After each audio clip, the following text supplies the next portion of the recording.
Olá, está no ar mais um Flagrante Jovem Pan para todo o Brasil, pela TV Jovem Pan News. Eu sou a Letícia Miyamoto, ou como você prefere me chamar aqui no programa, Delegada da Notícia. Agradeço sempre o carinho da sua audiência. A partir de agora, você vai ver comigo casos da vida real. Flagrantes que chocaram o Brasil. Como eu sempre digo, a notícia contada de uma maneira diferente. Só do jeito que o Flagrante Jovem Pan traz para você. Agora, sem enrolação, Kaique, dá um pisco aqui na nossa tela mais bonita do Flagrante Jovem Pan. Vamos acionar os nossos repórteres espalhados pelo país, que, como eu já disse aqui também, que dão um duro na rua, e eu sei bem disso, para trazer informação de qualidade aqui na Jovem Pan News e agora no Flagrante Jovem Pan. Bom, vou voltar para cá porque nós vamos direto para São Paulo acionar a repórter Soraya Lawande. O seu destaque, Soraya, bem-vinda mais uma vez.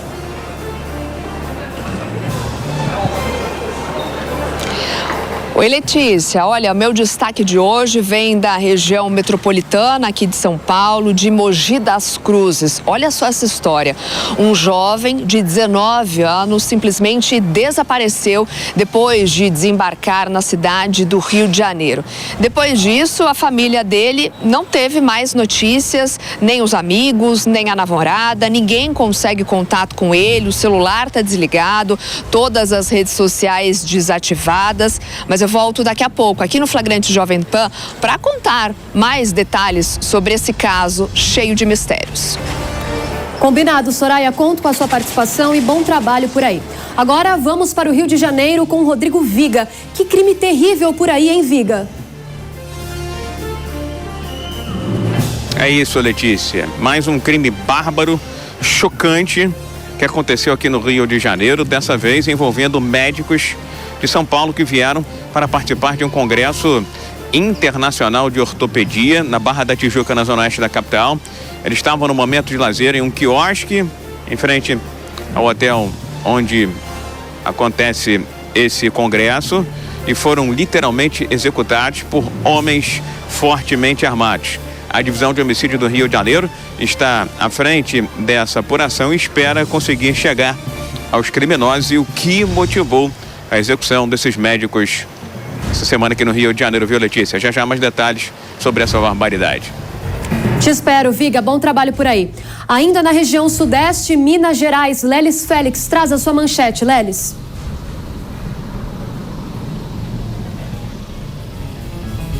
E aqui de Minas Gerais eu trago uma tentativa de feminicídio que aconteceu na cidade de Uberlândia. As imagens são fortes, chocantes. Um homem agrediu e atirou contra a ex-companheira. Daqui a pouco eu retorno com mais detalhes aqui no Flagrante Jovem Pan. Obrigada, Lelis.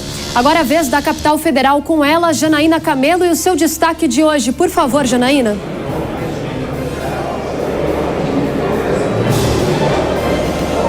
Letícia, o meu destaque da semana aqui no Distrito Federal é de um assassinato de um cobrador de ônibus que foi abordado por assaltantes na hora em que trabalhava, à noite, numa região do entorno aqui de Brasília. Foi um crime covarde, viu? Porque o cobrador, ele não reagiu ao assalto. Ariel Santos Marques, de 26 anos, levou um tiro na cabeça, mesmo depois de entregar todo o dinheiro e o seu celular aos criminosos.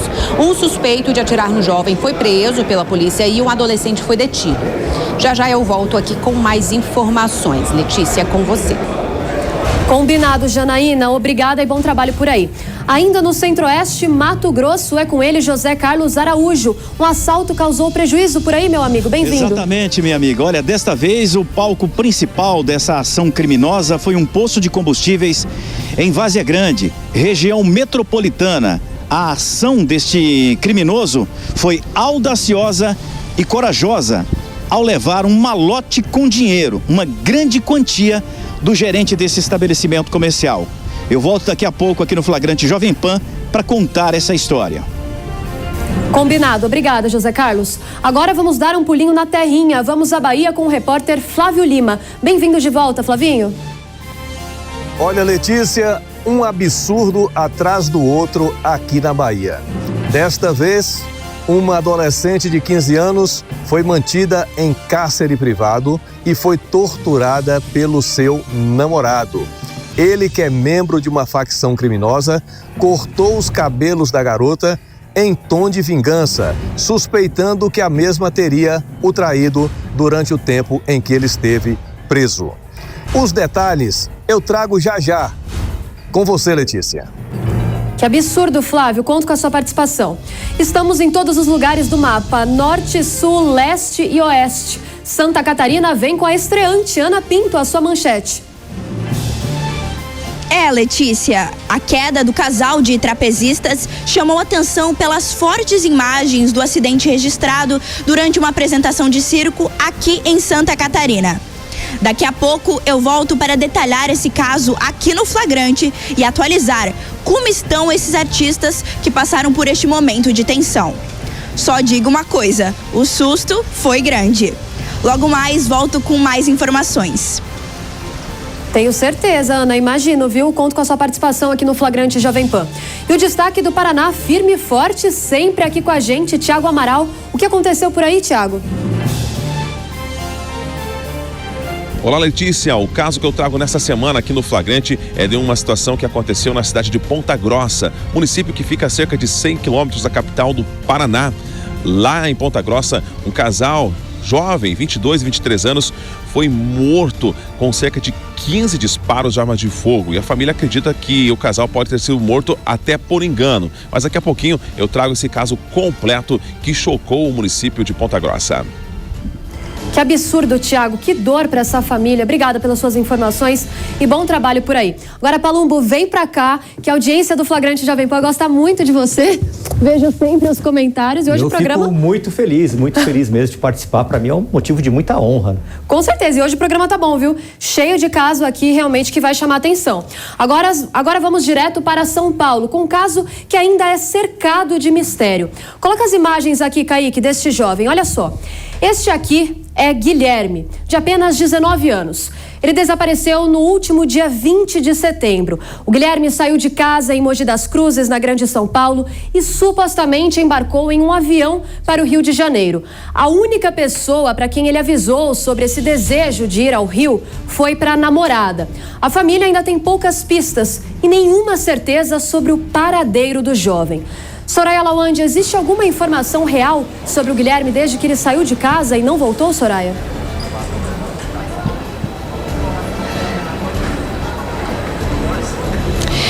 É tudo o que a família quer saber, viu, Letícia? O paradeiro de Guilherme. Nossa produção teve contato com a mãe dele. Daqui a pouco você também vai conversar com ela e vai conseguir ali mais detalhes, né, dessa história que ainda intriga os familiares e amigos. Ela teve acesso às mensagens trocadas entre Guilherme e a namorada. E por uma questão de segurança, a gente não vai revelar o nome da namorada de Guilherme. Então, nessa troca de mensagens, Guilherme falou sobre essa viagem, né? Falou que iria ao Rio de Janeiro, que teria feito até um empréstimo para viajar, que teria comprado também um chip novo para o celular, mas que toda essa história da viagem, a ideia dele ir para outra cidade, deveria ficar em sigilo, somente entre ele e a namorada, e que ela até deveria prometer não contar para a família, porque ele não queria que a família soubesse para onde ele teria ido. E nessa troca de mensagens, a namorada de Guilherme achou que tudo não se passava de uma brincadeira. Ela até fala, né, nas mensagens que a gente teve acesso, a mãe até compartilhou com a nossa produção, ela fala que terminaria o namoro para ele parar de falar besteira. Ela não estava acreditando que Guilherme viajaria para o Rio de Janeiro. Mas fato é, então, a gente teve até acesso aos comprovantes da passagem aérea. Guilherme, então, teria embarcado por volta das 6:30 da tarde do dia 20 de setembro deste ano, daqui do terminal do Aeroporto Internacional de Guarulhos, com destino então à capital carioca, Rio de Janeiro. E nessa passagem diz também que o horário de desembarque seria ali por volta das 7:20 da noite no Aeroporto Santos Dumont, no Rio de Janeiro. No entanto, então, segundo a própria família, depois desse suposto embarque, Guilherme aí teria desaparecido de vez. Eles não conseguiam mais contato com Guilherme, o telefone dele ficou e está desligado desde então, e todas as redes sociais do universitário também foram desativadas. Familiares e amigos buscam agora, desde então, o paradeiro de Guilherme Miranda, de 19 anos, que está desaparecido desde a manhã do dia 20 de setembro, depois que ele saiu de casa no bairro do Jardim Universo, em Mogi das Cruzes, aqui no interior de São Paulo. E outro aspecto dessa história, outro ponto nessa história que está intrigando bastante os familiares, os amigos, quem conhece Guilherme, que um boletim de ocorrência foi registrado no nome de Guilherme numa delegacia lá do Rio de Janeiro, e ela também vai ser alvo das investigações. A mãe dele contou para nossa produção que ela teve acesso a esse boletim de ocorrência, e no informe do boletim de ocorrência dizia que um comunicante precisaria comparecer de forma presencial, com um agendamento em até 72 horas a partir do recebimento do e-mail. Aí sim o boletim de ocorrência poderia dar prosseguimento. A mãe contou que acredita que, claro, o Guilherme não compareceu, portanto, à delegacia para dar prosseguimento a esse boletim de ocorrência, porque não queria, então, que o paradeiro dele fosse, que a família pudesse localizar, então, Guilherme. O caso foi registrado no 2º Departamento de Polícia em Mogi das Cruzes, que agora apura as circunstâncias e motivação do desaparecimento. A mãe diz que as investigações ainda estão muito em fase preliminar, a família toda está bastante aflita, e a polícia vai analisar também os circuitos de câmeras da região de Mogi das Cruzes, para saber exatamente qual foi o caminho que Guilherme fez de casa, se pegou um carro por aplicativo para fazer esse deslocamento, de casa até aqui ao aeroporto de Guarulhos. Vai solicitar também imagens de câmeras de segurança aqui do embarque, do desembarque, também aqui do entorno do aeroporto, para conseguir algum tipo de informação para entender qual foi o deslocamento dele e, de fato, conseguir saber o paradeiro desse estudante. Letícia. Obrigada, Soraya, pelo seu excelente trabalho. Bom, hoje, sábado, há 17 dias sem notícias do Guilherme. Há 17 dias sem saber o paradeiro do próprio filho. Imagina isso para uma mãe? Eu quero abrir espaço agora para a Priscila, que é mãe do Guilherme e que buscou forças para estar aqui conosco hoje, porque ela, mais do que ninguém, mais do que qualquer pessoa, quer essa resposta. Onde está o Guilherme? Olha só, até é difícil falar isso, Priscila, porque eu sempre digo, que ter uma pessoa desaparecida na família é às vezes muito pior do que você ter a resposta, porque a angústia ali a todo momento no seu coração. Agora, o que eu quero saber, Priscila, por que o seu filho, na sua opinião, não falou sobre os planos de ir para o Rio de Janeiro? Você sabe me dizer isso? Não sei, eu não faço a mínima ideia porque ele teve uma atitude dessa, porque ele saiu e não informou ninguém de casa, a família. Eu não entendo, porque ele sempre foi um menino muito bom mesmo. Nenhum indício, então, do motivo da viagem, né, Priscila? Ele não tinha nenhum motivo para sair de casa? Não, nada. Não consigo pensar em nada. A única coisa, assim, que também eu acho que não seria um motivo, o Guilherme tem uma filha de 1 ano. E quando ele descobriu que seria pai, a paternidade mexeu muito com ele, muito mesmo. Ele realmente não conseguia aceitar o que ele tinha feito da vida dele, mas eu acredito que não seja possível esse o motivo. Entendi. E quantos anos tem essa criança, Priscila? Tá com 1 ano. É algo recente, né? Bom, eu sei que você está muito emocionada. Eu vou passar a palavra agora para o delegado Palumbo, que está aqui no estúdio com a gente. Tem bastante experiência, né, Palumbo, em casos como esse, vai poder nos ajudar e o que pode ter motivado o seu filho. Agora, por onde a investigação deve seguir, Palumbo?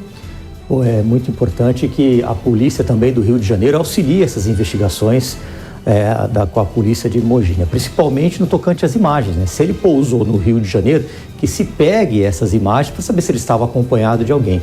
E eu quero aproveitar aqui a enorme audiência do programa para fazer um alerta. Não existe prazo para lavratura de boletim de ocorrência. Essa conversa que só pode fazer boletim depois de 24 horas é mentira. qualquer sinal de desaparecimento, não importa se foi 3, 4, 5 horas, pode e deve não só acionar a Polícia Civil através do boletim de ocorrência, mas também a Polícia Militar através do 90, porque imediatamente eles já passam uma comunicação via rádio, onde todas as viaturas do local já ficam cientes desse desaparecimento. Letícia, com você. Priscila, a gente acompanhou aqui na reportagem da Soraya Lawande, agora há pouco, que ela mostrou algumas trocas ali de mensagens entre o seu filho e a namorada. Essa relação, para você, era uma relação normal? As mensagens que você provavelmente, com certeza, viu também ali que já está com a polícia, né? Você sentiu um comportamento estranho, diferente ali nas palavras ditas pelo seu filho? Não. Olha, eu não senti nenhuma atitude dele estranha. E em relação a essas mensagens, a gente só teve acesso a ela também depois que ele já tinha embarcado, né? No entanto, assim, que se ele tivesse até mandado antes, eu também não acreditaria, porque, assim, vendo meu filho, conhecendo ele, não é do perfil dele fazer isso, não é. E ele tinha algum parente, algum amigo no Rio de Janeiro, Ninguém. Algo que pelo menos justificasse o destino? Nenhum parente, nenhum amigo, nada que a gente saiba, nada, ninguém. Palumbo. Letícia, é muito importante também que a polícia quebre esse sigilo das redes sociais, né? Para saber se teve alguma conversa, por exemplo, pelo Instagram, tem o direct, no Facebook tem o message, para saber o que ele falou, com quem ele se comunicou. Então, é muito importante que a Polícia Civil faça esse trabalho de investigação para saber o histórico de conversas que ele teve e com quem ele teve, por que ele foi para o Rio de Janeiro. Talvez a namorada possa explicar alguma coisa, se ele tinha algum amigo, se ele estava falando com alguém, ou se ele era uma pessoa muito reservada que não falou nem para a namorada isso. Mas é muito importante que a Polícia Civil vá atrás das redes sociais, mesmo que ele cancelou, dá para buscar esse histórico de conversa para saber com quem ele falou, se ele marcou algum encontro. E eu repito e friso, é muito importante que as câmeras do aeroporto do Rio de Janeiro sejam vistas para saber se ele saiu acompanhado de alguém, se teve placa de carro, alguma coisa nesse sentido. Se ele fez um boletim no Rio de Janeiro, ou supostamente fez, a Polícia Civil tem condição de identificar isso, Letícia. Priscila, a gente acompanhou também, você chegou a confirmar aqui pra gente essa troca de mensagens, né, entre o seu filho e a namorada. Além dessa jovem, ele teria conversado com outra pessoa, algum amigo? Você tem essa informação? Tenho, não conversou com ninguém. Eu cheguei e atrás dos amigos deles na faculdade, no local onde ele trabalhava, ninguém sabe de nada. Ele não deixou uma pista, um rastro.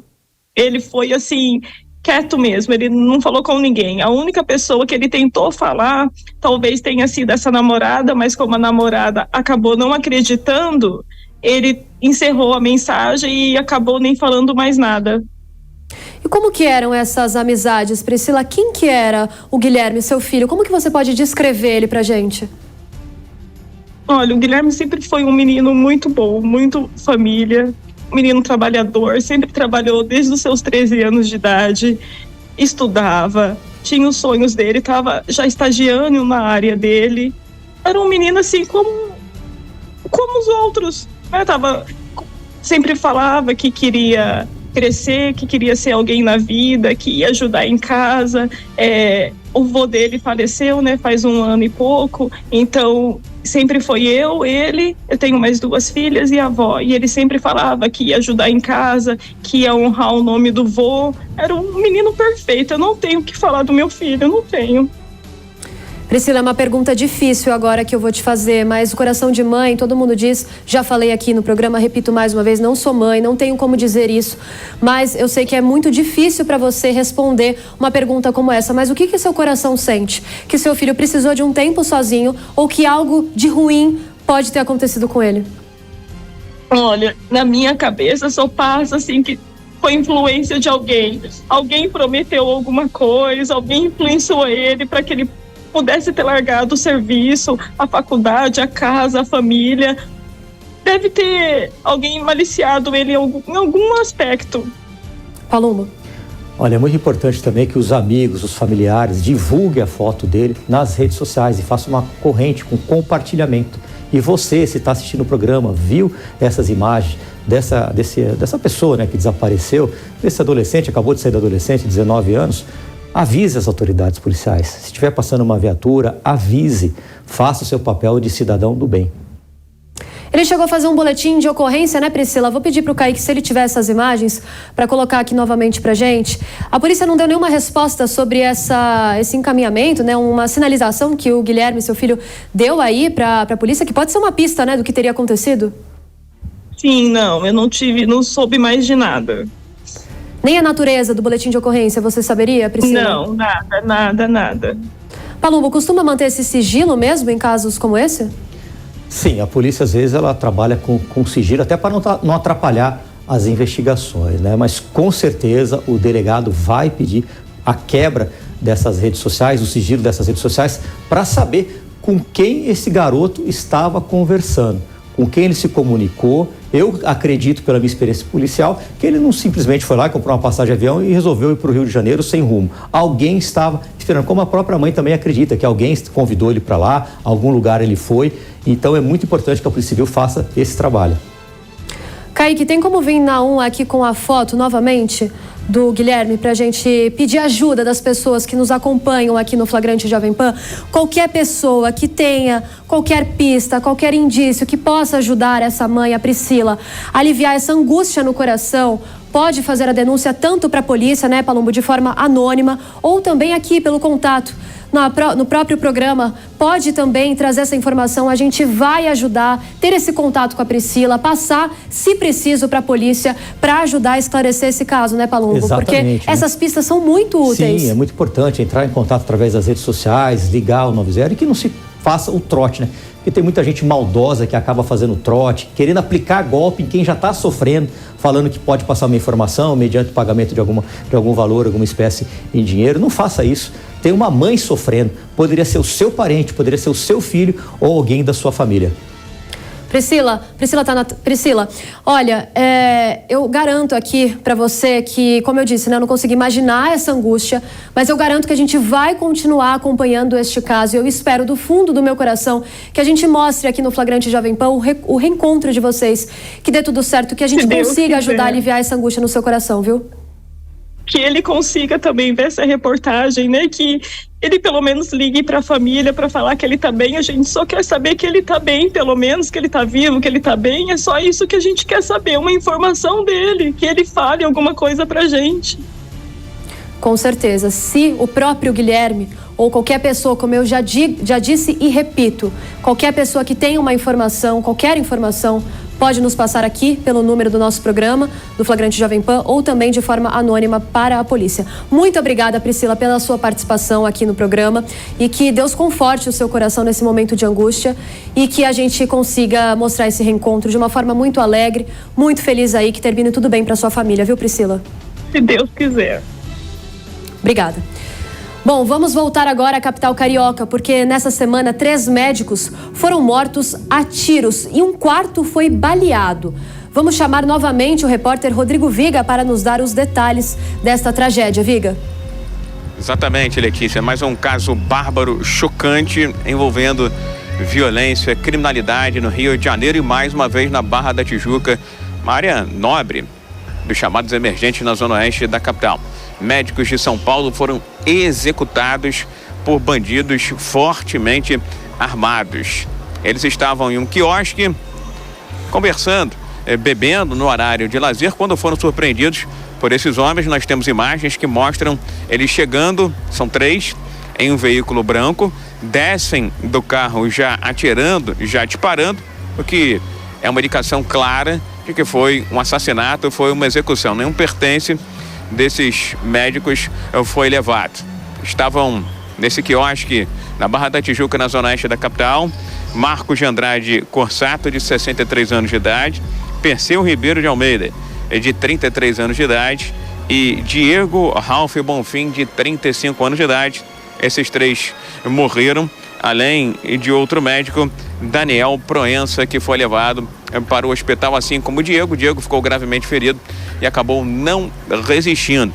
Ele, inclusive, é irmão da deputada federal Sâmia Bonfim, do PSOL de São Paulo. Um clima de muita consternação nesse congresso que reunia médicos do Brasil e do exterior.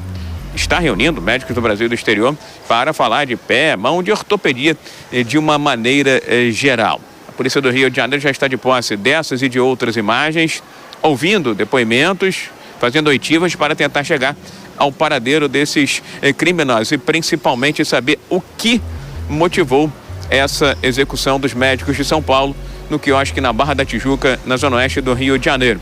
A polícia está investigando, analisando, apurando se houve algum entrevero, alguma confusão envolvendo um ou esses médicos anteriormente. As passagens deles aqui pelo Rio de Janeiro são médicos baseados em São Paulo para tentar entender a dinâmica desse crime de repercussão nacional, minha cara Letícia. Infelizmente, voltamos a falar aí de violência e criminalidade no Rio de Janeiro, dessa vez em uma área nobre aqui da capital, Letícia.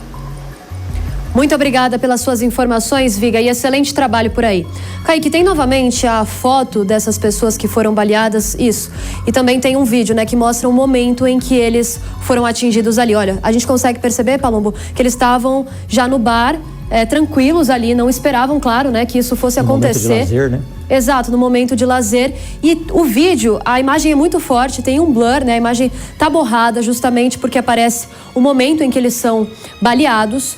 Mas, Palumbo, ainda é um caso recente para a polícia, né? Ainda Sim. tem muito a descobrir. A gente já tem informação que um deles seria irmão de uma deputada.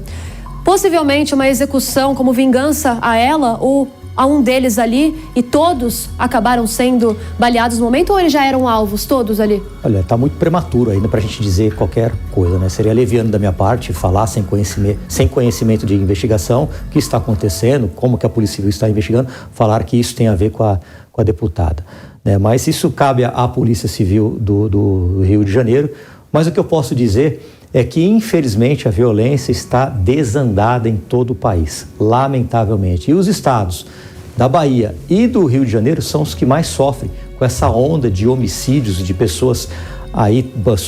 bandidos, criminosos, portando fuzis, armas de guerra. E você pode ter certeza, Letícia, essas armas aí não são de colecionadores, não são de CACs, não são de donos de clube de tiro, são de criminosos, né? E é lamentável quando a gente vê aí uma ala do governo, aliás, o governo, muitas vezes do governo federal, querendo aí perseguir, né, donos de clubes de tiro, CACs, que são os colecionadores, atiradores, e isso é um absurdo. Essas armas entram de forma ilegal, não são compradas em lojas, a pessoa não vai lá e apresenta o seu RG, o seu CPF para depois cometer um crime, né? É lamentável que tenha acontecido, principalmente nos estados do Rio de Janeiro e da Bahia, Letícia. Você, Palumbo, como deputado também, já chegou a sofrer alguma ameaça ou já se sentiu em alguma situação realmente de perigo? Como eles estavam ali, né? Uma situação de lazer, como você mesmo disse, não esperava que isso fosse acontecer. Só o carro para, os criminosos descem e já disparam diversas vezes. Alguma vez você já se sentiu numa situação assim? Eu já fui ameaçado várias vezes, enquanto delegado de polícia, trabalhando na divisão de operações especiais, enquanto vereador, quando eu denunciei a máfia dos transportes, denunciei vários corruptos aqui que agiam na prefeitura de São Paulo. Eu cheguei como vereador a prender um corrupto dentro de uma subprefeitura e com isso desencadeou uma série de ameaças, né? É por isso que eu sou policial, estou ocupando o cargo de deputado federal, continuo andando armado e fazem parte da minha equipe uma série de policiais aí que me ajudam nessa escolta, porque a gente realmente mexe na ferida do crime. Quando a gente mexe com máfia, né? Máfia dos transportes, máfia de guincho, corrupções, a gente acaba sendo alvo e a gente tem que ter uma cautela redobrada. Por exemplo, eu nunca sento de costas para a rua. Se eu estou num bar, num restaurante, eu não sou de balada, não saio, mas se eu vou num restaurante, eu sempre procuro o fundo e sentando sempre de frente para a rua para ter visão de todo o ambiente. Nossa, é uma situação bem perigosa mesmo. E é difícil falar que é fácil, né, viver dessa forma, conviver com esse medo, né? É um risco que é difícil assumir, digamos assim. Na verdade, eu não tenho medo, né? Eu não tenho medo de bandido, eu não tenho medo de corrupto, eu não tenho medo de vagabundo. Se eles vierem me atacar, eu tô armado, eu vou me defender, né? A gente fica com um pouco de receio por causa da família. Mas lembrando, bandido também tem família. Então, ainda há aquela, digamos assim, entre aspas, né, uma ética, né? Não mexe com a minha família, que eu não vou mexer com a deles. Bom, agora resta saber se esse crime teve motivação política, porque como a gente já disse, eu e o Palumbo, aqui no Flagrante Jovem Pan, uma dessas vítimas era irmão de uma deputada. Então, acredito que a polícia vai seguir inicialmente por essa linha de investigação. Que Deus consiga confortar os corações desses amigos, familiares e conhecidos dessas vítimas. Que a resposta a esse crime tão cruel, tão brutal, venha de forma rápida e a gente continua acompanhando os desdobramentos em relação a essa situação. Bom, agora vamos falar da tentativa de feminicídio em Uberlândia. A história que se repete, parece a mesma, mas não é. Inconformado com o término do relacionamento, como sempre, o homem invadiu a casa da ex-companheira, agrediu e atirou contra ela. As imagens são fortes. Kaique, tem essas imagens já aqui? De novo, umas imagens com blur, né, que são borradas, porque realmente é uma violência que chega a assustar. A mulher entrava em casa, quando ela foi surpreendida, olha só, ele já tá puxando, vamos ouvir. Ela desesperada pedindo ajuda. Ele não para de agredir essa mulher, que é arrastada pelo braço. Ele desfere ali diversos socos, tapas, e ele já aparece com a arma em mãos. E o que chama também muita atenção, que a gente vai acompanhar agora com o nosso repórter que vai trazer todas as informações a respeito desse caso, é que apesar da câmera de segurança estar ali em cima desse homem, desse monstro, desse agressor, ele não se intimidou, foi pra cima da ex-companheira e ainda tentou tirar a vida dela, claramente. Vamos lá, vamos acompanhar as informações com o nosso repórter. A vítima segue internada no Hospital das Clínicas da Universidade Federal de Uberlândia e o estado é grave. Ela foi baleada na cabeça e no braço. Esse caso, que mais parece um filme de terror, aconteceu então na cidade de Uberlândia, mais precisamente no bairro Aparecida. Euler Vasconcelo Paiva, de 63 anos, é o principal e único suspeito. Ele foi flagrado por câmeras de segurança. Inclusive, Kaique, coloque as imagens na tela pra gente. É até difícil de narrar essa cena. Euler arrasta a vítima para dentro do prédio pelos cabelos e, na sequência, passa a agredi-la com socos e tapas. Enquanto isso, ela grita desesperada por socorro. Não satisfeito, o homem aponta a arma na direção da cabeça da vítima e efetua 1, 2, 3 tiros. A vítima é atingida no braço e na cabeça. Na sequência, Euler deixa o local. Pelas imagens, é possível perceber que ele diz algo em voz baixa e também gesticula bastante. A polícia militar foi imediatamente acionada pelos vizinhos e iniciou as buscas pelo criminoso. Ele foi encontrado baleado dentro de um apartamento no bairro Santa Mônica. Ele segurava a arma nas mãos e, ao que tudo indica, ele tentou atentar contra a própria vida. Ele foi socorrido pelos policiais e encaminhado para o hospital, onde segue internado. Em nota, o advogado de defesa afirmou que no momento do crime o cliente estava sob efeitos de medicamentos e isso teria alterado então a capacidade dele de tomar as próprias decisões. Essa é a versão do advogado de defesa. Tanto a vítima quanto o autor seguem internados no Hospital das Clínicas da UF. O estado de ambos é grave e o autor está sob escolta policial e teve a prisão preventiva decretada. E a gente, Letícia, fica na torcida para a rápida recuperação desta vítima. E aproveitando a oportunidade, eu vou deixar uma pergunta para o delegado Palumbo. Drogas, medicamentos são utilizados como tese para justificar os atos bárbaros desses criminosos. Será que as drogas se tornaram um novo álibi para a defesa aí desses autores de crimes chocantes, sobretudo aí de feminicídios? Lelis Félix, obrigada pelas suas informações. E agora a resposta para a pergunta dele, Palumbo? Não, as drogas não podem ser desculpa para esse tipo de criminoso, um vagabundo, sem vergonha, canalha. É um cara que eu não posso nem falar o que eu tenho vontade de fazer com um cara desse, senão é capaz de eu sair preso daqui e ele sair como vítima, ainda me processar e ganhar um dinheiro nas minhas costas. Mas é um vagabundo, criminoso, ele deveria ir para cadeia, aliás, já tá preso, né? Agora vai vir com essa desculpa esfarrapada que tava sob efeito de remédio. O problema é dele, rapaz. Tu é covarde. Você agrediu uma mulher, você puxou ela pelos cabelos, você deu soco, você atirou na mulher, você é um covarde, um vagabundo safado. Você tem que apodrecer na cadeia. E não é só colocar a tornozeleira eletrônica, não. Eu sou a favor de colocar uma bola de ferro lá, dar uma picareta pra ele. Agora você vai trabalhar. Você vai trabalhar e todo o dinheiro que você ganhar, pelo menos 70% que você ganhar, vai pra vítima ou então vai pros familiares da vítima. A gente tem que parar com esse mimimi de ficar defendendo agressor de mulheres. No Brasil, a cada 7 horas uma mulher é vítima de um vagabundo como esse, de um criminoso como esse. A gente não pode nem falar, tem que falar que é suspeito, porque nós estamos no país do mimimi. Suspeita onde? Suspeita onde? Se tem a imagem dele lá, se tem a cara do vagabundo lá, se tá todo mundo vendo, se o Brasil inteiro vendo, aí vem com a desculpa esfarrapada. Eu estava sob efeito de drogas, de medicação, conversa pra boi dormir, lorota, vagabundo, tem que apodrecer na cadeia, Letícia. Nós vimos essas imagens e ele não se intimidou com as câmeras. Então, agora o que a gente espera e a gente vai acompanhar esse caso é que ele pague de verdade por esse crime, que, como o delegado Palumbo aqui falou, que é muito difícil de acontecer aqui no Brasil. Bom, como eu disse, a gente continua acompanhando. Daqui a pouco o repórter farejador foi para mais uma missão. Dessa vez num bairro nobre aqui de São Paulo, que, de acordo com moradores, já pode ser considerado a nova Cracolândia. Que bairro será esse? Já estamos de volta. Vamos falar agora do caso da morte do cobrador no Distrito Federal. Ariel Santos Marques estava trabalhando quando levou um tiro na cabeça.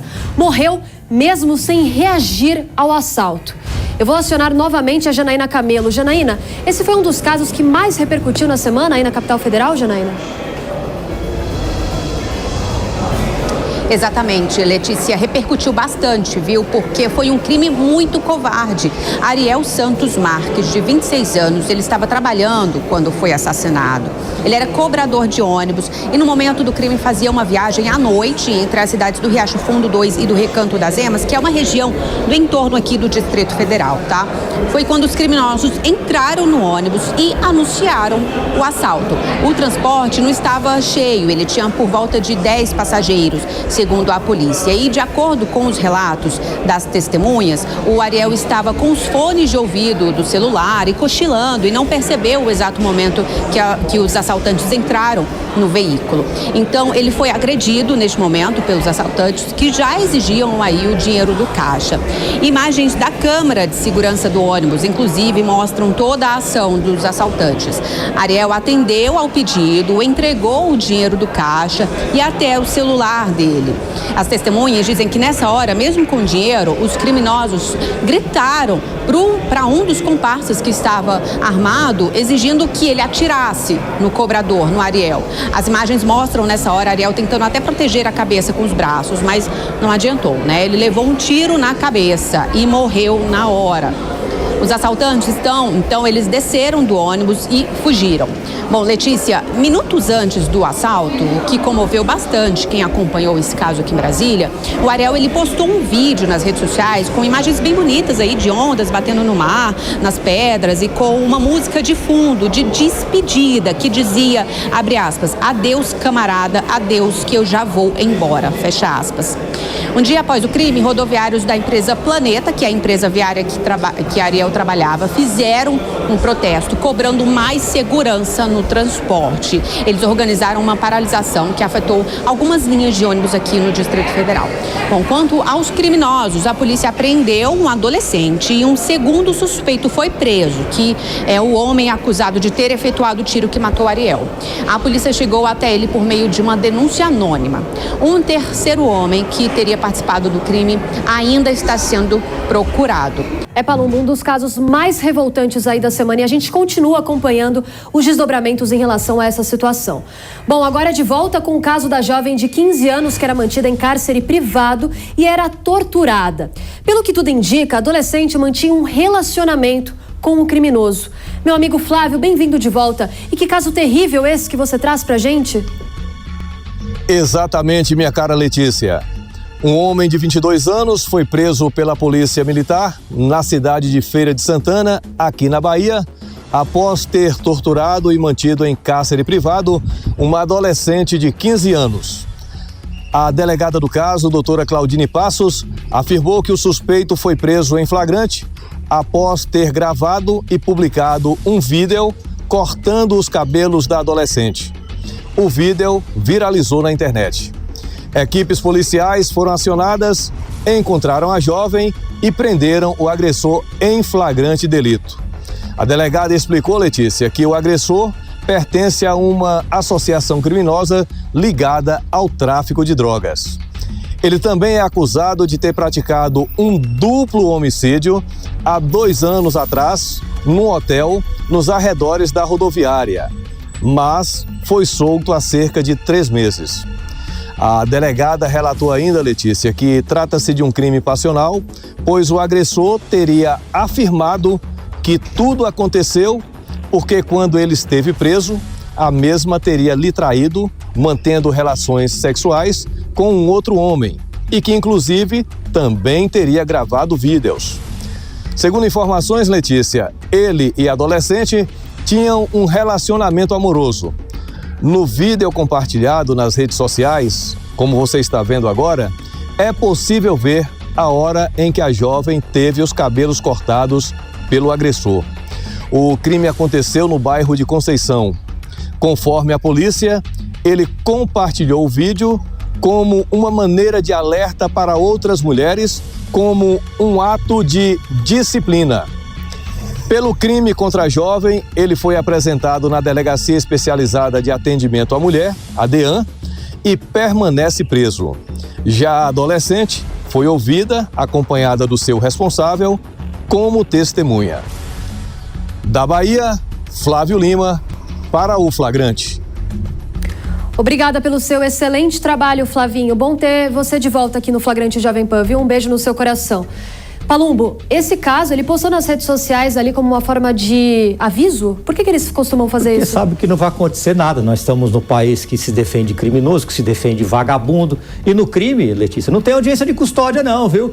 No crime é isso aí, ó. Corta cabelo, corta cabeça, tortura. Cadê os pessoal que defende os direitos humanos? Aonde eles estão? Sumiram. Cadê os lacradores? Sumiram. Cadê esse povo que defende bandido? Some também, né? Porque se fosse o contrário, se fosse a polícia dando um peteleco em algum ladrão, ou sei lá o quê, aí, nossa senhora, caiu o mundo em cima da polícia. Mas esses lacradores de redes sociais agora eles somem, eles vazam. Por que será, né, que eles defendem tanto vagabundo, né, Letícia? Exatamente. E aviso que eu digo, né, como forma ainda de orgulho, como assim, olha, para as outras mulheres, se você desrespeitar alguém do tráfico, é isso que eu vou fazer com você. Ainda senti orgulho desse ato contra essa adolescente de apenas 15 anos. Bom, voltamos agora ao Mato Grosso para falar do assalto ao posto de combustível. Os bandidos conseguiram levar uma boa quantia em dinheiro e ainda atiraram num frentista. Esse homem que foi vítima dessa situação estava, claro, trabalhando. Você pode estar pensando que tudo isso aconteceu durante a madrugada, na calada ali da noite, né? Só que não. José Carlos Araújo, tudo isso aconteceu à luz do dia, meu amigo.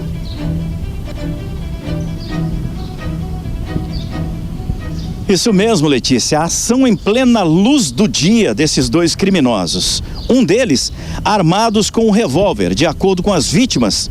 Inclusive, um frentista e um gerente desse posto de combustíveis de Várzea Grande, região metropolitana de Cuiabá, aqui no estado de Mato Grosso. Essa ação criminosa ganhou destaque nos principais veículos de comunicação no estado pela audácia e a coragem destes 2 assaltantes, que praticaram um crime em plena luz do dia e levaram um malote com nada mais, nada menos que R$80 mil. A história que nós apuramos é de que o gerente foi até a empresa para retirar essa quantia, R$80 mil, que seria levado para uma agência bancária. Quando ele caminhava com essa mochila preta nas costas, dá para ver essa imagem aí, até o carro dele que estava estacionado no pátio do posto de combustíveis, ele foi abordado por um ladrão. O homem estava armado com um revólver e anunciou o roubo, dizendo o seguinte: ou você passa a mochila ou você morre. Naquele instante, ele tinha durante todo o tempo uma arma apontada para o seu peito, conforme testemunhas que estavam ali no local. Um frentista que trabalhava notou toda a ação deste criminoso e tentou ajudar o gerente da empresa, intervindo para tentar tomar, inclusive, a mochila que já estava com o ladrão. Neste momento, o homem apontou a arma para o frentista e disparou um tiro. Esse tiro pegou de raspão na perna dele. Ambos correram. tanto o frentista como o gerente do posto de combustíveis conseguiram escapar ali do local. Imediatamente, o criminoso subiu numa motocicleta que estava dando apoio para ele, que ficava bem ali próximo de uma avenida, e conseguiu escapar, tomando rumo ignorado. A polícia foi avisada, chegou até o local, fez buscas, mas não conseguiu localizar estes dois criminosos que fugiram com cerca de R$80 mil deste posto de combustíveis. Detalhe que chama a atenção mais uma vez é que a ação desses criminosos ocorreu depois das 11 da manhã, em plena luz do dia, diante de várias testemunhas, inclusive clientes deste posto em Várzea Grande, região metropolitana. Essa ação criminosa, inclusive, ganhou destaque e repercussão imediatamente nos principais veículos de comunicação aqui no estado de Mato Grosso. Letícia. José Carlos, obrigada pelas suas informações, viu? E bom trabalho por aí. Palumbo, a gente conseguiu perceber nas informações aqui do José Carlos e nas imagens que dá para concluir que foi uma ação planejada ali. Planejada, mas mais uma vez um trabalhador humilde toma um tiro. Eu tô falei no começo do programa, tá desandada a violência nesse país aqui. E já está começando a atingir político, né? Tivemos aqui em São Paulo um vereador sequestrado, o outro foi roubado, casa de ministro, entraram para furtar, estão atingindo todas as classes sociais. E os deputados precisam acordar, porque quem faz lei? Deputado e senador. Então pare de passar a mão na cabeça de vagabundo. Se esse vagabundo aí soubesse que ia ficar preso, eu tenho certeza que ele não ia sair com o cano na mão e roubar 11 horas da manhã. Mas sabe que não vai acontecer nada, que sabe que vai sair na audiência de custódia. Aí fica difícil. A polícia literalmente enxuga gelo, Letícia. Esse homem ali estava trabalhando, tentou defender o gerente, né, o patrão ali do lugar, e acabou baleado. Mais um caso. Bom, na semana passada, um casal de trapezistas sofreu um acidente durante uma apresentação na Grande Florianópolis. Imagens flagraram o momento deste acidente. Vamos ver como os artistas estão se recuperando, porque afinal de contas, foi uma queda bem considerável. Ana Pinto, conta pra gente. Então, Letícia, as imagens são impressionantes. Durante uma apresentação de circo realizada na cidade de São José, na região da Grande Florianópolis, o casal de trapezistas argentinos caiu de uma altura de 4 metros. A dupla fazia uma apresentação artística e já no fim do show houve a queda. A suspeita é de que o aparelho de sustentação tenha se rompido. Os trapezistas foram para o chão em segundos. A imagem impressionante foi flagrada por uma pessoa da plateia. Imediatamente, a apresentação foi suspensa para o atendimento do casal. Eles foram levados para o hospital e, na queda, Davi Garcia quebrou o punho. Já sua esposa, Ailene Provost, fraturou a clavícula. Os dois receberam alta no dia seguinte ao acidente e voltaram para a Argentina para o tratamento e recuperação. Pelas redes sociais, Ailene fez um agradecimento às mensagens de carinho recebidas pelo público. Ela escreveu que existem motivos e pessoas para sermos fortes e que estamos quase voltando, sinalizando que logo eles voltam ao picadeiro. A expectativa é que os trapezistas retornem aos trabalhos até 60 dias.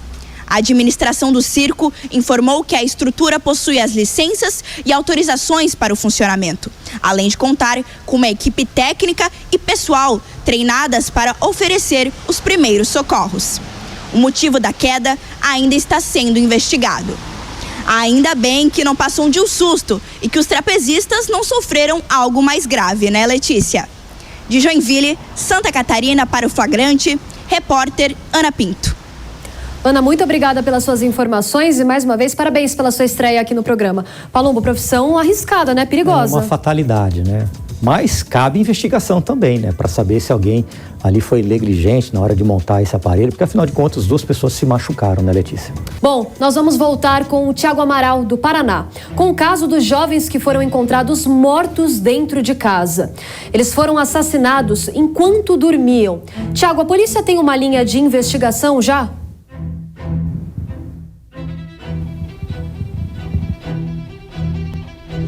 Letícia, pois então, o delegado de Polícia Civil que está à frente deste caso, o doutor Gustavo Timossi, ele disse que não dá para descartar a possibilidade que o casal tenha sido morto por engano. Porém, é claro, a Polícia Civil está investigando esta situação. Precisa-se averiguar todas as possibilidades, até porque o jovem que foi morto, o Luiz Arthur Bate Xavier, de 23 anos, ele trabalhava como vigilante. De repente pode ter alguma coisa também a ver com o serviço de vigilante, então, do Luiz, que foi morto.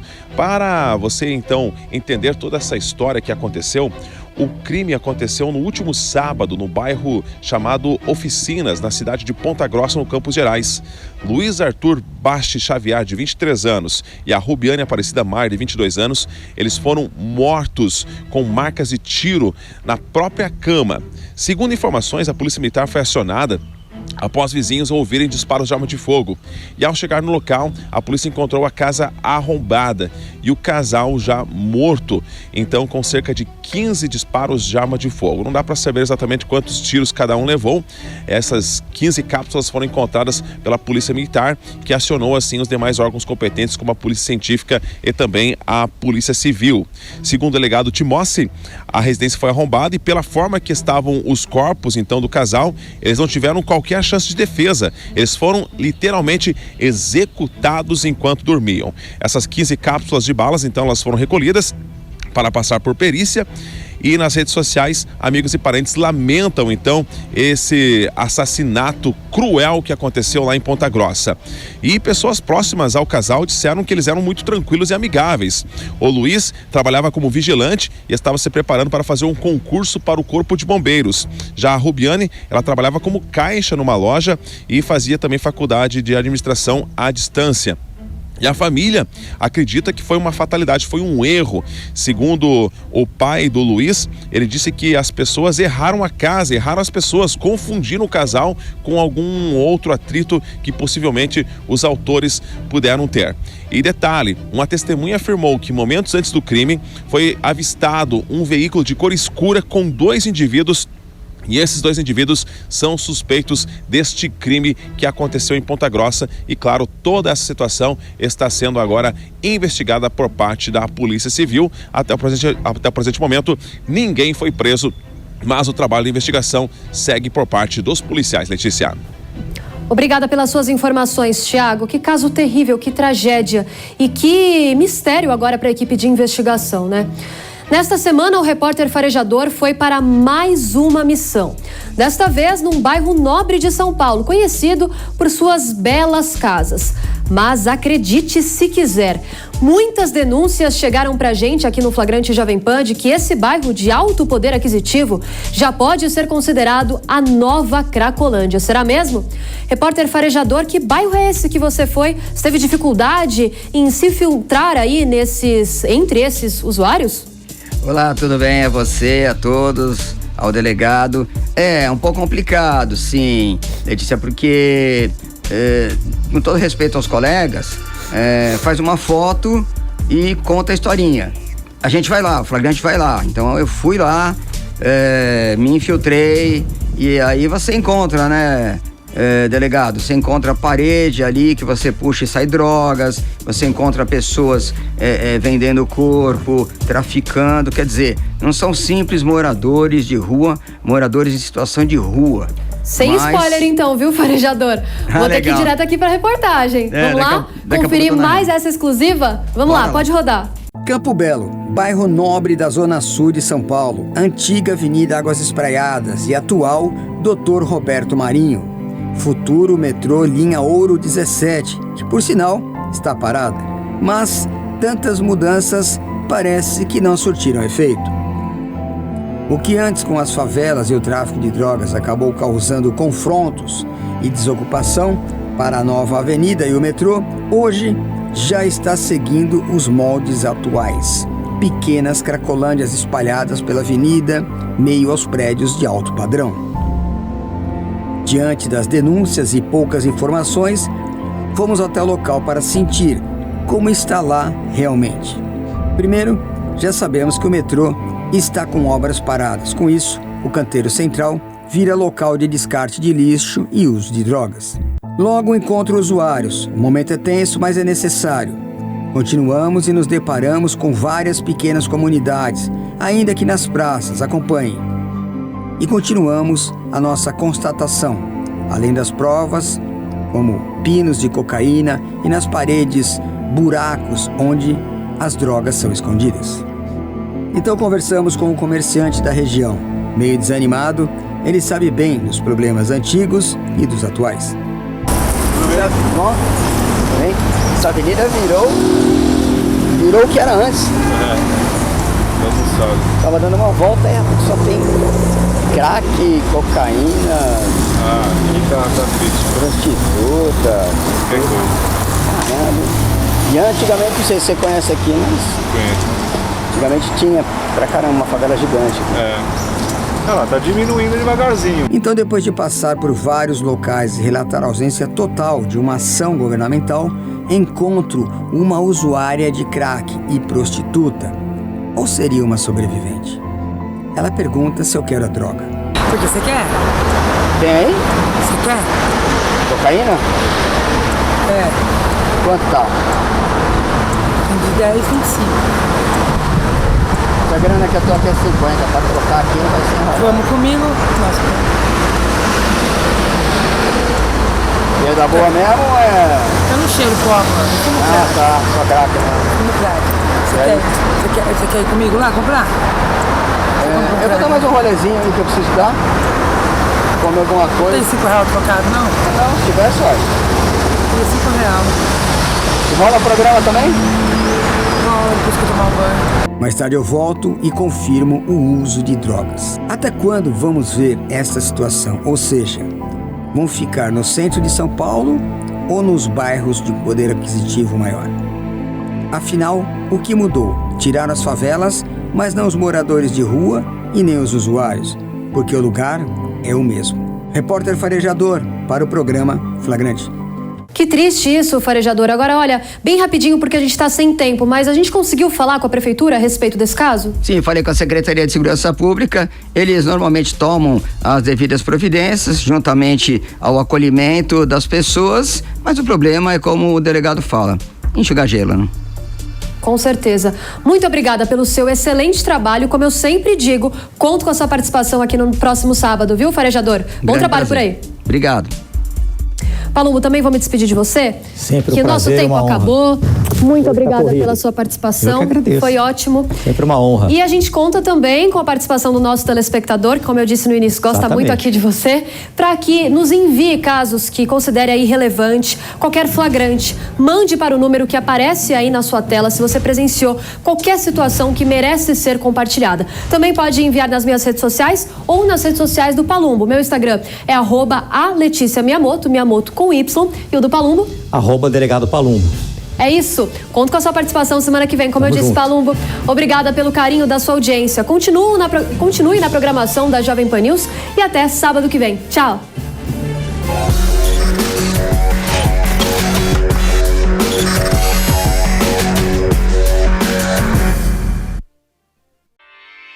Realização Jovem Pan News.